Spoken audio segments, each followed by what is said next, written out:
আসসালামু আলাইকুম। সরকারের যুব ক্রিয়া এবং স্থানীয় সরকার বিষয়ক যে মন্ত্রণালয় তার উপদেষ্টা জনাব আসিফ মোহাম্মদ সজীব ভুঁইয়ার কর্মকাণ্ড নিয়ে নানা সময়ে নানা ধরনের আলোচনা হয় এবং নানা বিতর্কে অথবা নানা আলোচনায় উনি থাকেন। এই উপদেষ্টা মণ্ডলীতে আমার বিবেচনায় সবচেয়ে অনভিজ্ঞ এবং সবচেয়ে কম বয়স্ক ব্যক্তি এই আসিফ মাহমুদ সজীব ভুঁইয়া, কিন্তু আলোচনা এবং নানা কর্মকাণ্ডের মাধ্যমে মানুষের কথাবার্তায় উনি বেশ চলে আসেন প্রায়। সবশেষ যে ঘটনাটা ঘটল সেটা হলো যে মরক্কো যাওয়ার পথে, মরক্কোতে একটা সেমিনারে অংশ নিতে গেছেন, যাওয়ার পথে এয়ারপোর্টে যাওয়ার পর ওনার লাগেজের মধ্যে পাওয়া গেল অস্ত্রসহ একটা ম্যাগাজিন। অস্ত্রসহ ম্যাগাজিন নিয়ে এয়ারপোর্টে প্রবেশ করা একটা ক্রিমিনাল অফেন্স। কথা পরিষ্কার ভাই, ক্রিমিনাল অফেন্স, একটা ভয়ঙ্কর অপরাধ। যদি এই কাজ আপনি করেন আপনাকে জেলে যেতে হবে, কোনো সন্দেহ নাই। আমার স্পষ্ট মনে আছে বছর কয়েক আগে এরকম আওয়ামী লীগের একজন নেতা তিনি অস্ত্রসহ এয়ারপোর্টে ঢুকে গিয়েছিলেন। ওই লোকের জেল হয়েছিল স্বৈরাচারী আমলে, কিন্তু স্বৈরাচারী সরকারও এই আইনটা প্রয়োগ করেছিল, তার জেল হয়ে গিয়েছিল। তো এক্ষেত্রে কি হলো? উনি উপদেষ্টা মানুষ, এই দেশে সংবিধান বলে, আইন বলে যে আইন সবার জন্য সমান, কিন্তু বাংলাদেশে আমরা এই জুলাই পরবর্তী আন্দোলনের সময় দেখছি যে আইন সবার জন্য সমান নয়। ওনার জন্য আইন সমান নয়, ওনার কিছুই হয়নি। উনি সেই অস্ত্রটা ওনার প্রটোকল অফিসারের কাছে দিয়ে উনি চলে গেছেন। কেউ ওনাকে আটকায়নি, কেউ ওনাকে বলেনি আপনি একটা বেআইনি কাজ করেছেন, কেউ ওনার কাছ থেকে কোনো ধরনের মুচলেখা পর্যন্ত নেয়নি, যেন কিছুই হয়নি, যেন কিছুই হয়নি। এই হলো এই দেশের আইনের শাসনের নমুনা। পৃথিবীর অন্য কোনো দেশ হলে কী হতো সে আলোচনায় পরে আসি। এখন এই ঘটনা যখন ঘটেছে তখন নানা ধরনের কথাবার্তা কিন্তু এটা নিয়ে এসেছে। অনেকে আবার এমন প্রশ্ন করেছেন, আমি গতকালকে থেকে আজকে পর্যন্ত আমি বেশ সোশ্যাল মিডিয়াতে দেখলাম, অনেকে প্রশ্ন করেছেন যে উনি অস্ত্রের লাইসেন্সটা পেলেন কীভাবে। মানে বাংলাদেশে বেসরকারি যে কোনো পাবলিক একটা অস্ত্র কিন্তু লাইসেন্স আকারে নিতে পারে, তার জন্য কিছু নিয়ম আছে। নিয়মগুলি হলো, আমি আপনাদের একটু সংক্ষেপে নিয়মটা বলি। বাংলাদেশে একটা অস্ত্র আইন আছে 1878 সালের আইন, সেটা আবার পরে আধুনিকায়ন হয়েছে 2016 সালে আইনটা আবার নতুন করে হয়েছে, অনেক কিছু ধারা উপধারা যুক্ত হয়েছে। অস্ত্র পেতে গেলে আপনাকে যে কাজটা প্রথমেই করতে হবে, আপনার বয়স হতে হবে কমপক্ষে 30 বছর, 30 বছর, 30 থেকে 70 বছর আপনার বয়স থাকতে হবে। 30-এর কম হলে আপনি অস্ত্রের জন্য আবেদনই করতে পারবেন না। 2 নম্বর যে ধারাটা লাগবে সেটা হলো, যদি আপনি ছোটো অস্ত্র নেন, স্মল আর্মস, পিস্তল, রিভলভার, সেক্ষেত্রে আপনার অর্থনৈতিক সচ্ছলতা এমন থাকতে হবে যে আপনি প্রতি বছর কমপক্ষে 3 লাখ টাকা আয়কর দেন। যে 3 লাখ টাকা আয়কর দেয় তার আয় কত হতে পারে ধারণাই করতে পারেন। তো আপনার বাৎসরিক আয়কর হতে হবে মিনিমাম 3 লাখ টাকা। এইভাবে আপনি বিগত 3 বছর আয়কর দিয়েছেন সেই সার্টিফিকেট আপনাকে আপনার অ্যাপ্লিকেশনের সঙ্গে জমা দিতে হবে। এটা হলো অস্ত্র পাওয়ার একটা ন্যূনতম যোগ্যতা। এরকম যোগ্যতা সবার থাকলে, সবাই অ্যাপ্লাই করলে সবাই অস্ত্র পাবেন তা কিন্তু না। তারপরে সেটা আবার জেলা প্রশাসন তারা বিচার বিশ্লেষণ করবেন, তারপরে দেবেন। তো আসিফ মাহমুদ ভুঁইয়া কীভাবে অস্ত্র পেলেন? ওনার বয়সটা 26 বছর, আর ওনার 3 লাখ টাকা আয়কর দেওয়ার অ্যাবিলিটি আছে বলে আমি বিশ্বাস করি না, কারণ উনি কয়েকদিন আগেও বেকার ছিলেন, লেখাপড়াও শেষ করেননি তখনও। তো উনি কী করে দেবেন? ওনার ইনকামটা কী? কাজে এই দুটো পয়েন্টে ওনার সে অ্যাবিলিটি নাই। এটা নিয়ে অনেকে অনেক রকম আলোচনা করেছেন যে কীভাবে অস্ত্র পেলেন না পেলেন। এটা নিয়ে মানুষ আলোচনা করতেই পারেন। আসিফ মাহমুদ সজীব ভুঁইয়ার যে ভেরিফাইড ফেসবুক পেজ, তার যে অ্যাডমিন মানে উনি, আমি মনে করি যেহেতু ওনার ভেরিফাইড, এখানে উনি আজকে একটা স্ট্যাটাস দিয়েছেন। সেই স্ট্যাটাসটাতে উনি একটা ছবি দিয়েছে, অস্ত্র আইনের একটা অধ্যায়ের ছবি দিয়ে দিয়েছেন এবং ছবি দিয়ে উনি মন্তব্য করেছেন যে আসুন জানি, শিখি, তারপর মন্তব্য করি। ডিফেম করাই যদি উদ্দেশ্য হয় তাহলে অজ্ঞ থাকুন। ধন্যবাদ। এই যে ওনার মন্তব্যটা, এই মন্তব্যটার মধ্যে আমার কাছে মনে হয় এক ধরনের ঔদ্ধত্য আছে।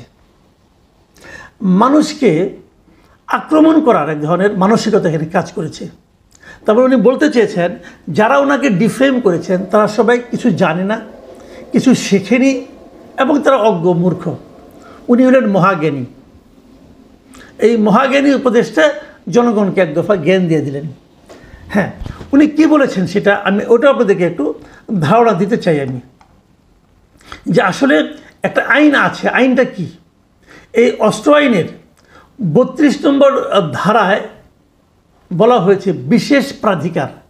মানে ওই যে আমি দুটো আইনের কথা বললাম যে বয়স 30 হতে হবে মিনিমাম, ইনকাম ট্যাক্স দিতে হবে, ওই দুইটা বিষয় প্রযোজ্য হবে না কিছু লোকের জন্য। এটা হলো বিশেষ প্রাধিকার, মানে বিশেষ একটা অধিকার আছে। কাদের এটা? স্পিকার, ডেপুটি স্পিকার, মন্ত্রী, প্রতিমন্ত্রী, উপমন্ত্রী ও সমপদ মর্যাদা সম্পন্ন ব্যক্তি। মানে উনি এই সমপদ মর্যাদা সম্পন্ন ব্যক্তি একজন হিসেবে উনি আছেন। উনি মন্ত্রীর সমপদের মর্যাদা সম্পন্ন একজন ব্যক্তি। অতএব ওনার জন্য ওই 30 বছরের নিয়মটাও প্রযোজ্য নয় এবং ওই ইনকাম ট্যাক্সের ব্যাপারটাও প্রযোজ্য নয়। তো সেক্ষেত্রে উনি অস্ত্র পেতে পারেন লাইসেন্স হিসাবে। এটা উনি জনগণকে জানালেন, খুব ভালো। জনগণ জ্ঞান অর্জন করবে, সেটাও ভালো।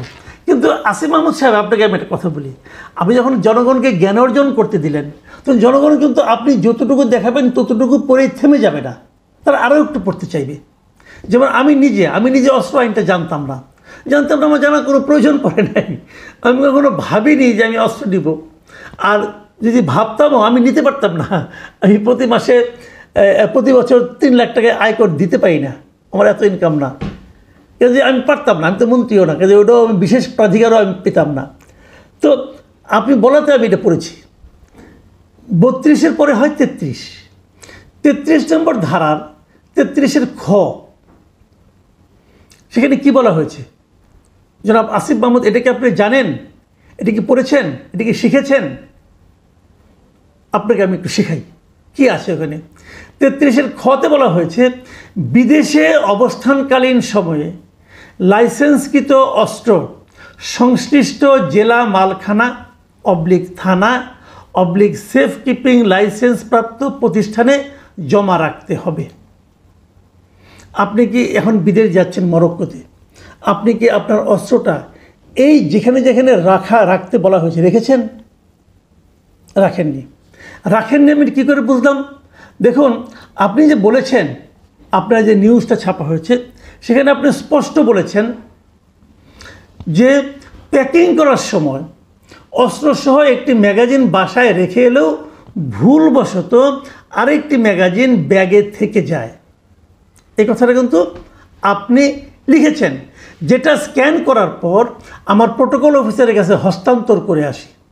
বিষয়টি আনইনটেনশনাল, এই আপনি লিখেছেন, কিন্তু আপনি নিজের ফেসবুক পেজে আপনি ব্যাখ্যাটা দিয়েছেন।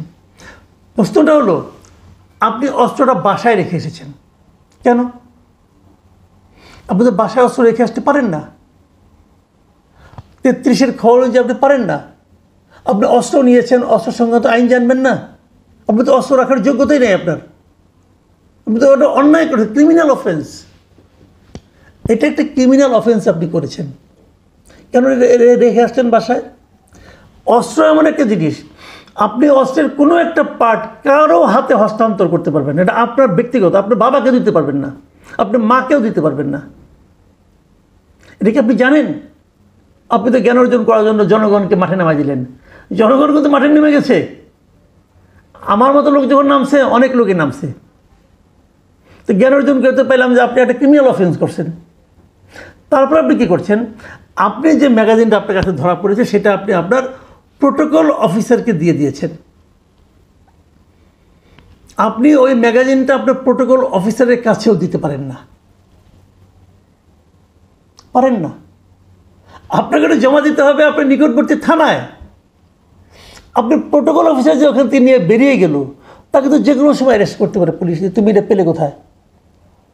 কোনো আইন নাই। আপনি উপদেষ্টা না, কি আসে যায় রে ভাই, কি আসে যায় উপদেষ্টা? উপদেষ্টা কী হয়েছে? আপনি বাই চান্সই উপদেষ্টা হন আর নির্বাচন করেই হন, যেভাবেই হন, বাংলাদেশের আইন অনুযায়ী আপনার এই উপদেষ্টা মূল্যের কোনো মূল্য নাই যদি আপনার হাতে একটা এরকম বেআইনি অস্ত্র থাকে। আর উপদেষ্টার অস্ত্র বলে যদি প্রোটোকল অফিসার নিয়ে যায়, তার তো জীবন রিস্ক। এখন ওটা চিন্তাই হয়ে যেতে পারত। আপনি কী করলেন বলেন? আইন মেনেছেন? আপনারা আইনকে কি মনে করেন? আইন কি আপনাদের পকেটে থাকে চীনাবাদাম? ইচ্ছা হলো খাইলাম, ইচ্ছা হলো ফটো এলাম, ইচ্ছা হলো কাউকে দিয়ে দিলাম। এটা শেখ হাসিনা করতো, তাকে আমরা স্বৈরাচারী বলতাম। আপনারা তো তার চেয়ে বড় স্বৈরাচারী হয়ে গেছেন। কোনো অভিজ্ঞতা নাই, কোনো যোগ্যতা নাই, উপদেষ্টা হয়ে বসে আছেন আর এগুলি করছেন। কয়েকটা কথা বলি, কতগুলি আইনগত দিক দিয়ে আলোচনা করলাম, যেহেতু আপনি পড়তে বলেছেন বলে পড়েছি ভাই। আরও কয়েকটা কথা বলি, যেগুলি নৈতিক একটা বক্তব্য দিয়ে আপনার সঙ্গে আলাপ করতে চাই। সেটা হলো, একটা অস্ত্রের দাম কত?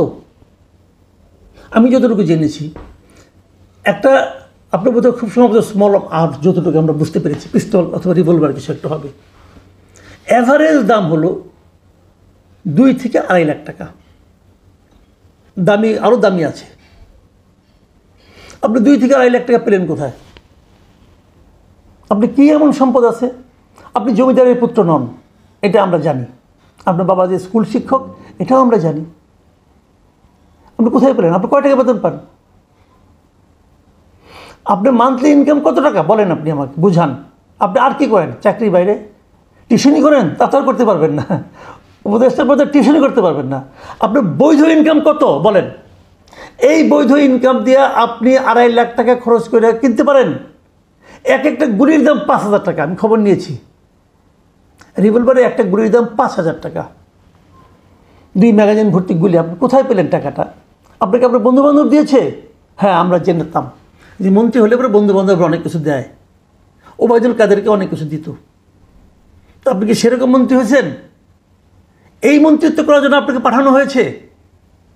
একটা আন্দোলনের মাধ্যমে আপনারা গিয়েছেন। মানুষ আশা করে যে আন্দোলনটা, যে জনগণের আন্দোলন ছিল, সেই জনগণের যে চিন্তা চেতনা, তার প্রতিফলন আপনাদের আচরণে ঘটবে, সেটা তো ঘটেনি। আচ্ছা, আপনার অস্ত্র দরকারটা কেন? নিরাপত্তা। আপনাকে তো গানম্যান দেওয়া হয়, সরকারি ব্যয় আপনাকে গানম্যান দেওয়া হয়, অস্ত্রধারী গানম্যান থাকে। তাহলে আপনি পার্সোনাল উইপেন দিয়ে কী করবেন? আপনি খুব এক্সপার্ট অস্ত্র চালনায়। কই শিখলেন? কবে শিখলেন? ট্রেনিংটা কবে নিলেন অস্ত্র চালানোর? বলুন। এই বিষয়গুলি কিন্তু মানুষের মনে, মুখে মুখে এই প্রশ্নগুলি ছড়িয়ে যাচ্ছে। যত ছড়াচ্ছে, যতই আপনি জ্ঞানের কথা বলেন না কেন, মানুষ কিন্তু আপনাকে বিশ্বাস করবে না। মনে রাখবেন একটা কথা, যে আপনার সরকার প্রধান বলেছে যে ফেব্রুয়ারিতে নির্বাচন হতে পারে। ফেব্রুয়ারি না হোক, এপ্রিল, মে, কবে হবে জানি না। যদি এপ্রিলেও ইলেকশন হয়, এপ্রিলের পরে আপনি কিন্তু পাবলিক। এপ্রিলের পরে আপনি একজন পাবলিক। তখন কি আপনার অস্ত্র থাকবে? তখন তো আপনার বিশেষ প্রবিধান আপনার জন্য প্রযোজ্য হবে না। তখন আপনি কী করবেন? তখনও লোকে আপনাকে এড়ে ফেলাবে। এইগুলি মাথায় রাখতে হয়, দীর্ঘমেয়াদী চিন্তা করতে হয়, মানুষের সেন্টিমেন্টের কথা ভাবতে হয়। আপনারা ধরাকে সরাজ্ঞান করছেন। আপনাদেরকে আবারও মনে করে দিই, যে জিনিসটা আগের সরকারের প্রধানকেও এবং সরকারের লোকজনকে মনে করে দিতাম, সেটা আপনাকেও মনে করে দিই, যে এই দিন না, আরও দিন আছে। সেই দিনের কথা মাথায় রেখে যারা চলতে পারে, তারাই দীর্ঘমেয়াদে প্রকৃত রাজনীতিবিদ হতে পারে। অন্যরা হুমড়ি খেয়ে নর্দমায় পড়ে যায়। আপনার গন্তব্য কোথায়, এটা আপনার আচরণই ঠিক করে দেবে।